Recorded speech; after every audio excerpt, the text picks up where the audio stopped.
Hello everyone and welcome to another edition of JT's Bald Opinions Matter. Here we are actually back after quite a while. Sorry to keep everyone waiting, probably wondered what the heck was going on and where the show had got to, but we are back here now on June the 21st, which as everyone knows, this is what we're going to start with.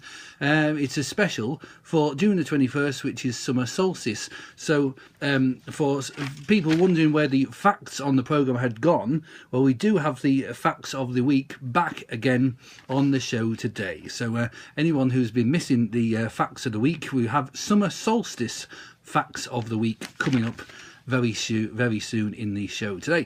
So welcome back everyone and thanks for tuning in. And just before we go any further, just want to give a mention for all the regular crew who are watching the show, or the people like Amy Walker and Johnny Bain. Thank you for watching. I know they like the show. And Big Kev Todd Hunter as well. Always says he watches the show. Absolutely indebted to you, sir.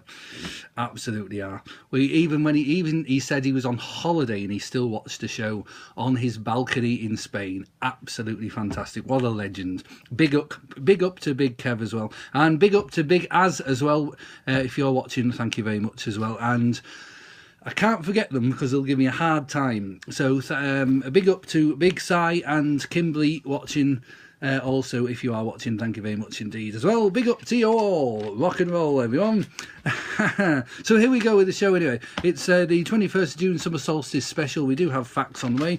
But I want to start off today with the Queen's speech. She's and don't worry if people who love her, I'm not going to have a big go at her at all. What I do want to say is I had a little bit more respect for what the Queen did today, because she, as you know, I do hate Theresa May, the British Prime Minister. She went along for ages saying she's strong and stable and that the Labour are the coalition of chaos. It's actually turned round the other way now. And she is very unstable. She's not strong and stable in any way, shape or form. She's ended up being the coalition of chaos, because she keeps lying to everyone, saying she has a deal with the DUP in Northern Ireland. Balls, she hasn't. I don't know where she's. I don't know. She must think we're all on a different planet or something. Absolutely crazy. But yeah, the Queen in her Queen's speech today snubbed the Queen, Theresa May, which is fantastic. She made it a very watered down Queen's speech, which I think is absolutely amazing. And a host of proposed new laws designed to prepare the UK for a smooth and orderly departure from the EU have been announced in the Queen's speech today. Also, another thing that happened today was Dennis Skinner was in the House of Commons today, and he made a comment about the Queen's speech, which because as everyone knows, I loved Dennis Skinner. He was a hero. Apparently, the guy said he stood up and he says, "Get your skates on. First race is 2:30 at Ascot." Yes, you've got to love Mr. Dennis Skinner. I don't care whether you dislike him or not, but you've got to love the guy. Absolutely amazing. So yeah, that's the first item on the show today. The Queen's speech. The hay fever's a bit heavy today on people's eyes. It's not the best. It is midsummer, I guess. Yeah, so the Queen's speech was quite a good one today. So thanks to her for that one.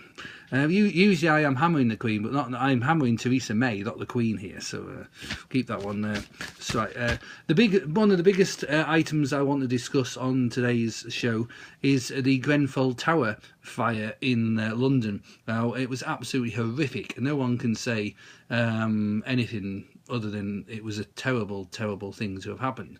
But I think the blame lies with the government, Tory government and the council. And fears had been raised for so long about that block of flats, and nothing had been done. People were being snubbed left, right and centre, and there's proof. If you look online, there is proof about that. 68 social housing flats are to be made available for survivors of the Grenfell Tower blaze, the government has said. Well, now that's a start, but you know, it's like It's, you know, it's like breadcrumbs for someone. Like, PM Theresa May apologised for state failures after the blaze. It took her long enough as well. She took bloody ages to even think about apologising. You know, she turned up, and Jeremy Corbyn turned up and showed he really cared, but she hardly answered any questions. In fact, probably no questions off survivors. Now she is heartless, cold and heartless trash. That's all she is. And if you're watching, Theresa, love, I really do mean that. So yes. So yes, that was a terrible thing, but it shows the incompetentness of some councils and governments. Right, I cannot wait to do this. So it's time to go on to the summer solstice facts of the week, which a few people have been saying, why haven't you been doing the facts of the week for a while? So there you go, they're back. So right, yes, it is summer solstice. Happy summer solstice, everyone. I'd like anyone who wants to leave a comment what you're doing for your summer solstice tonight. Are you staying up late? You know, and having barbecues and fire. Oh, the weather's not bad, actually, is it? So yes, first summer solstice facts is the word solstice is from the Latin words for sun and standing still. Number two, despite the warm weather, the Earth is actually furthest from the sun near our own summer solstice. So I obviously believe it because it's a fact, but find that one difficult to believe. Even though it's warm weather, the Earth is actually furthest from the sun near our summer solstice. That's amazing, that one. Struggling to nearly read my own writing now, which isn't the best. The third one, technically the June solstice is the moment when the sun is directly above the Tropic of Cancer. This happened at actually 05:24 this morning. So that's, you know, in Britain it gets lighter a lot earlier than that one, of course. The fourth one, on the day of summer solstice in 1663, it's a few years ago, wasn't it? Galileo was forced to deny that the Earth orbits the Sun. And this is a really interesting one if you live in Alaska, anyway. The fifth one, yeah, in Alaska they celebrate the summer solstice with a midnight game of baseball. A fantastic way to spend your summer solstice, eh? So that's your facts of the week, the summer solstice ones. That's that one done for another episode. I can't, you know, usually I say it's JT's Bold Opinions Matter and a number. But I can't remember where we're up to. I think it's about the 7th or something like that, but balls to that. So let's get on to the final item for the show this time round.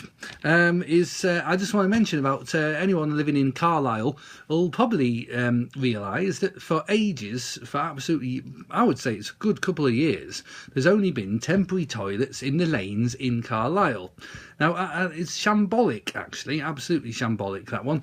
But now there's new public toilets in the lanes in Carlisle, and it's about bloody time, actually. Finally, after God knows how many years of those crappy, bloody, horrible temporary bogs near Superdrug in the lanes. They're actually great. They've finally got round to putting some new nice toilets there for a change, which makes a change. It's good, isn't it? But if you're organising the lanes and you're watching this, it's took you too long to get to the bottom and sort that one out, right? It has. So that's, oh goodness me, that's brought us to an end of the items for this summer solstice, for this summer solstice special of Bold Opinions Matter. But thank you for watching. It shall be uploaded very shortly, and so you can get on watching it. And we will be putting together another one very soon. We won't try not to keep you waiting as long as the last one, because people are saying, where's he gone? But yes, I am back. I'm still here and still doing these videos. I will not stop. And just let's hope that Theresa May's government soon collapses and we get Mr. Jeremy Corbyn in number 10. And I'd like to see him actually literally put his boot up Theresa May's ass when he kicks her out. So that would be amusing, wouldn't it? Well, yeah, thank you for tuning in, everyone, and big ups to all the regular listeners / watchers. Thank you very much, and we shall see you next time on the next one. Okay, take care of yourselves. Peace out. Bye for now.